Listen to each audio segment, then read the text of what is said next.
First on the list, learn to listen like a detective. Most people think being a great conversationalist means being a great talker, but that's wrong.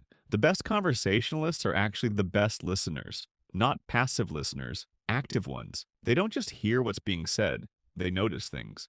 Imagine someone says, I've been spending my weekends rock climbing lately. You could just nod and say, nice, and let the silence creep back in.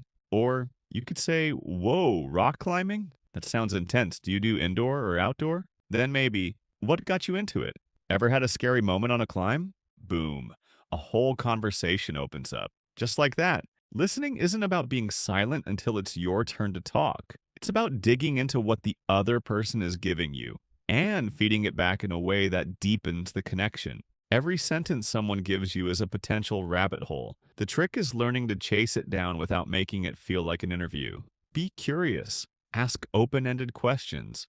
And always listen, not just for what they say, but how they say it. That's where the gold is. Next is to play conversational ping pong, not bowling. Here's a trap many fall into, turning conversations into monologues. You ask someone how their weekend was and they give a one-word answer. Then you talk for 5 minutes straight about yours. That's not a conversation. That's bowling. One person takes a shot, then silence. Then the other tries to pick it up. The goal is to keep the ball bouncing. Quick question, quick answer, return serve. Maybe add a twist or a story. Let them take the lead sometimes, then you pick it back up. If they say, I visited my grandma this weekend, don't just say, oh, cool. Ask something. Is she nearby? Is she one of those sweet grandmas who gives you cookies or the kind who secretly roasts your outfits? When you start to view conversation as a game of ping pong, not a lecture, you stay present, alert, and involved. And it keeps both people engaged without pressure to carry the whole weight of the talk. Third, we have to use the magic of details. Details make people come alive. If someone says, I had a crazy commute this morning, don't just skip past it. Ask, what happened? If they say, oh, just traffic, say, what kind of traffic? Accident, construction, or just the usual slow crawl of doom? You'd be amazed how quickly people light up when they realize someone is actually listening to the specifics of their day. It shows you're not just nodding your way through, you care. Even better, offer details of your own. Not, I watched a movie last night. Try, I watched this 90s thriller where the villain leaves clues hidden in old library books. It doesn't have to be groundbreaking, just specific. Specific is memorable, generic is forgettable. Fourth on the list, find the common thread, then pull it. People bond over shared experiences. It's that simple. Same favorite show, same type of job, same annoying daily struggle. These are the sparks that make conversations feel less like effort and more like flow.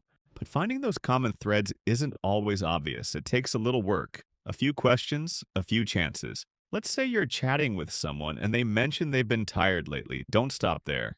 Ask why. Stress? New baby? Studying for an exam? Training for a marathon? Somewhere in that answer, you might find a match. No way, I've been pulling late nights too. Or, I've always wanted to try marathon training. How do you even start? Once you find even a sliver of common ground, pull that thread. That's where real connection begins. Next, be genuinely curious, not just polite. There's a big difference between asking questions to be polite and asking them because you actually care about the answers. Polite questions go like this. So, where are you from? Oh, nice, cool place. End of story. Curious questions dig deeper. What was it like growing up there? What do people not know about your city that they should? It's not about being nosy. It's about being interested. When you treat each person like they've got a story worth hearing, you'll never run out of material. Most people walk around the world feeling unnoticed. Just showing that you care enough to ask a second or third question makes you unforgettable. Sixth on the list, don't be afraid to show some vulnerability. Here's a weird paradox. The more confident someone tries to act in conversation, the less interesting they often become. Because real connection doesn't come from looking perfect. It comes from being relatable. You don't need to be a guru, a genius, or a master of wit. You just need to be human. When someone says, I just moved to a new city, don't pretend you've got a 5-step guide to making friends. Try something like, man, that's tough. I remember feeling so lost when I moved a few years ago. You've just created emotional safety.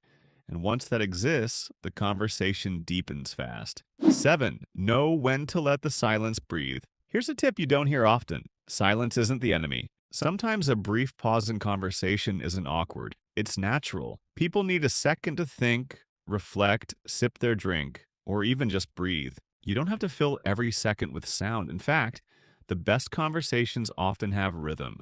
Moments of energy, moments of calm. Don't fear the dip.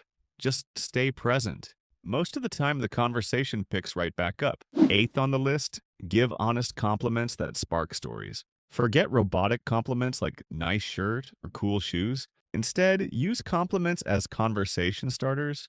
Try, that jacket looks like it has a story behind it. Where'd you get it? Or, you have a really calming voice. Do you do anything like podcasting or public speaking? Genuine compliments not only make people feel seen, they open the door to more interesting conversations. People remember those moments. Ninth, we have the master the exit with grace move. Let's be real, not every conversation will last forever. Sometimes you'll need to wrap things up and move on. The trick is doing it gracefully. Instead of awkwardly ghosting mid-sentence, say something like, "Hey, I've got to catch up with someone over there, but this was great chatting with you. I'd love to pick this back up later." Simple, polite, respectful, and it leaves the door open. Our final tip on the list, practice, reflect, repeat. Here's the truth no one tells you. Even the best conversationalists bomb sometimes. You'll misread the vibe. Say the wrong thing, get nothing back but a polite smile. That's okay.